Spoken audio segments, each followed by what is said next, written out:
امیتابھ بچن کے ذاتی کے بارے میں ذرا بتائیے تو۔ ہاں، ان کے بارے میں جو ہے مجھے یاد ہے کہ میں نے ان کے بارے میں جو ہے ایک پیشگوئی کی کہ آنے والے جو ہے یہ ہفتہ ڈیڑھ ہفتہ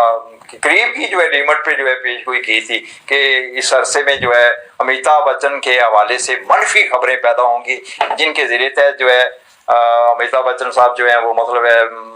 پریشانی اور جو ہے مطلب عجیب سا محسوس کریں گے۔ اب اس وقت تو مجھے نہیں پتا تھا کہ ایسی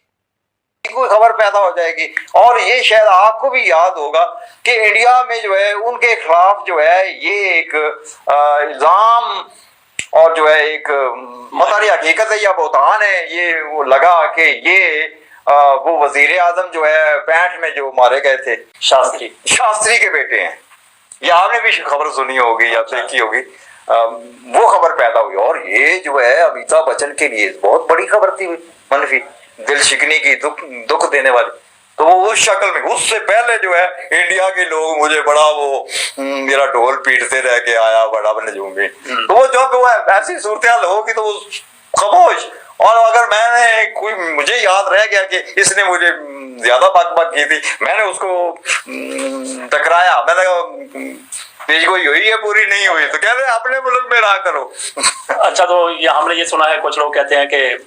گلوکاری کی، فنکاری کی، صحافت کی سرحدیں نہیں ہوتی۔ صحافت کے بارے میں تو میں نہیں مانتا کیونکہ میں خود بھی صحافی ہوں،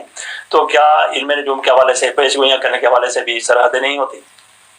بالکل جناب، میں پوری دنیا میں کوئی بھی مشہور شخصیت ہے، وہ عرب میں ہے، وہ آسٹریلیا میں ہے، وہ روس میں ہے، مطلب روس کا جو اس وقت صدر ہے اس کا بھی ذائچہ بنایا ہوا ہے، اس کے جو ہے جنگ کے حوالے سے جو ہے پیشگوئیاں کرتا رہا ہوں میں، تو مطلب یہ کوئی پابندی تو نہیں ہے کہ آپ جو ہے مطلب کسی انسان کا حساب کر سکتے ہیں یا نہیں کر سکتے ہیں۔ اچھا، ہاں یہ ہے کہ ادب کے دائرے میں رہ کے بات کرنی ہوتی ہے۔